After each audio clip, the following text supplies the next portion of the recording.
There have been many ambitious mega-project proposals before that bordered on absurdity. But for some reason, many of them come from Tokyo, a seismically active region that experiences thousands of small and large earthquakes each year. From a hexagonal building that's twice the height of the Burj Khalifa, to a 4,000-meter-tall skyscraper that resembles Mount Fuji, to a visionary tower that would have been an entire kilometer taller than Mount Everest. Today, we'll be taking a look at 6 of the most insane Tokyo megaprojects and finding out why they were even proposed in the first place. Tokyo's metropolitan area is the largest in the world, with an estimated population of over 40 million people. The Greater Tokyo area is home to approximately 30% of the entire Japanese population. But to understand why this is the case, we first have to look at Japan's geography. More than 80% of Japan's land is made up of densely forested mountains, with the most prominent being Mount Fuji, located just 100 kilometers southwest of the nation's capital. Nestled in between these low to medium-sized mountains are long, narrow valleys by the coast, where most of the country's population is situated in highly urbanized areas. Immediately after the Second World War, Japan experienced a post-war population and economic boom. Although birth rates started to stagnate by the turn of the 1950s, Japan's economy continued to grow in what is now referred to as the Japanese economic miracle. Because of this, the number of people living in urban population centers, such as Tokyo, continued to increase despite the dwindling fertility rates across the country. Millions of Japanese people from the countryside started looking towards the city for better jobs, opportunities, and living conditions. Although Tokyo's population has started to decrease for the very first time just this year, the city remains one of the most densely populated urban areas in the whole world. With very limited developable land, it has become increasingly more difficult to house Tokyo's massive population. As a result, the city started to build upwards to accommodate its tens of millions of residents. Having more than 160 skyscrapers taller than 150 meters, Tokyo's skyline is the result of decades of unprecedented economic growth. But this upward development has its own set of problems as well. Being located in the Pacific Ring of Fire at the boundaries of 4 major tectonic plates, Japan is no stranger to devastating earthquakes. In fact, Japan is one of the most seismically active areas in the world, with approximately 2,000 earthquakes occurring each year. Additionally, Japan is home to more than 100 active volcanoes, with the iconic Mount Fuji just outside of Tokyo having erupted as recently as 300 years ago. This begs the question of why, of all places, Tokyo has so many planned megaprojects. Let's find out. The first megaproject on this list is the Sky City 1000, a visionary project announced in 1989. Sky City is a proposed skyscraper that would be 1,000 meters tall. And although this might be the smallest megaproject on our list, this building would be the tallest in the world, surpassing even the Burj Khalifa in Dubai by as much as 170 meters. Sky City, similar to other megaprojects on this list, was proposed during the height of the Japanese asset price bubble. During this time, real estate and stock prices were greatly inflated compared to their actual intrinsic value. Because of this, many companies, such as the Takenaka Corporation that proposed this project, were overly optimistic about the success of their projects. The plan for the Sky City 1000 was for the building to consist of 14 dish-shaped aerial bases, dubbed the space plateaus, that would be stacked on top of each other. The center of each of these bases would be the site for a large green space, complete with its own artificial pond. The edge of each plateau was then reserved for residential units that would have housed more than 35,000 people. The plan also included individual trains that would circumnavigate each of the 14 plateaus. When the project was announced back in 1989, it attracted widespread attention and publicity not just in Japan, but even in the rest of the world.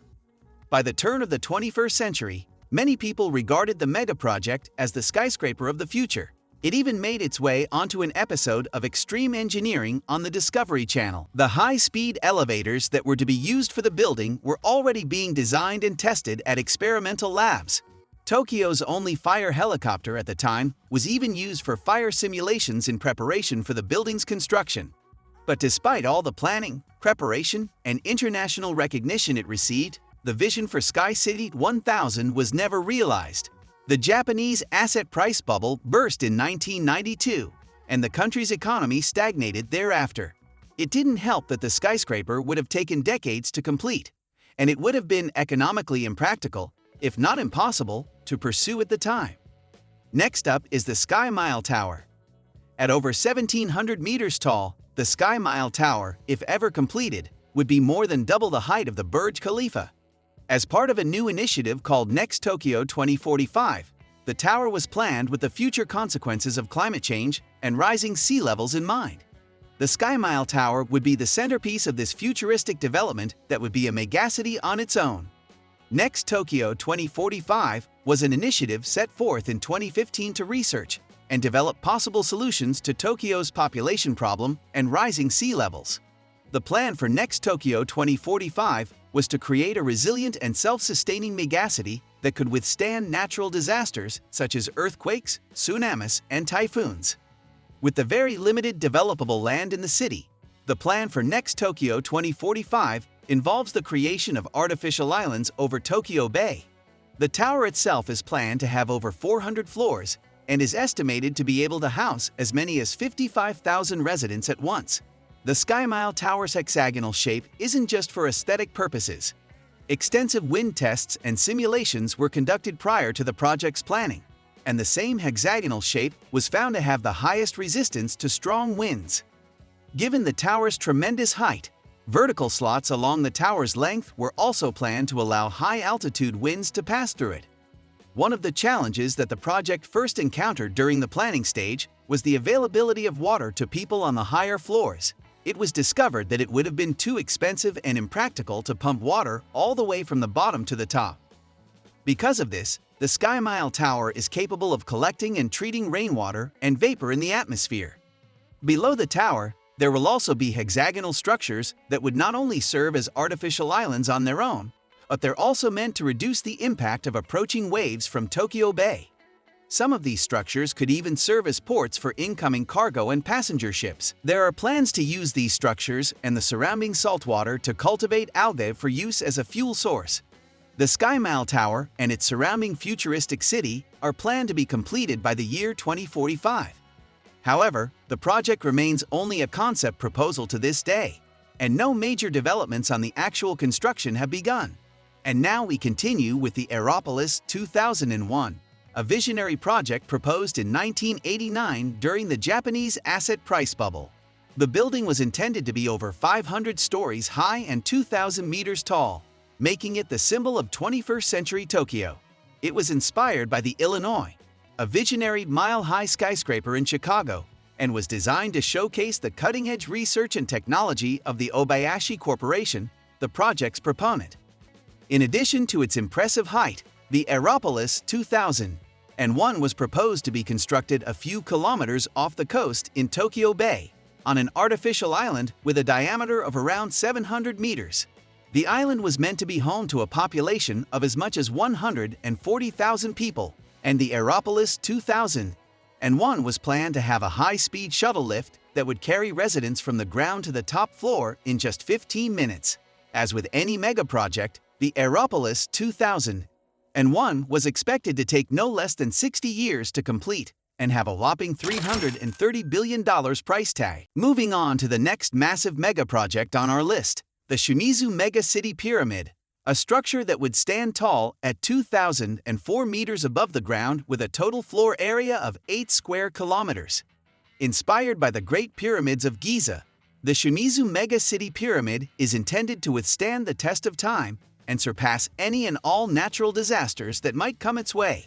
The proponent of this mega project is the Shimizu Corporation, an engineering firm with a reputation for ambitious and futuristic construction proposals, such as building an underwater city or constructing a power station on the surface of the moon.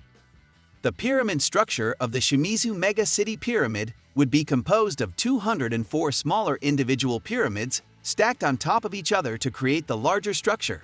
The pyramid itself would be hollow, serving as a superstructure for the 100-story skyscrapers that would be built inside. The outer pyramid would serve as a barrier that could withstand strong winds, typhoons, earthquakes, and even the power of a tsunami. The design of the pyramid is intentionally hollow so as to allow winds and water to pass through while the structure absorbs their power. In conclusion, both the Aeropolis 2001 and the Shimizu Mega City Pyramid are impressive mega projects that aim to push the boundaries of what is possible in architecture and engineering. While they may never become a reality, the ideas behind these structures are inspiring and thought-provoking. Thank you so much for taking the time to explore Tokyo's most incredible and ambitious mega projects with us. By subscribing, you'll never miss out on exciting new videos like this one. Once again, thank you for watching, and we look forward to sharing more fascinating stories with you in the future.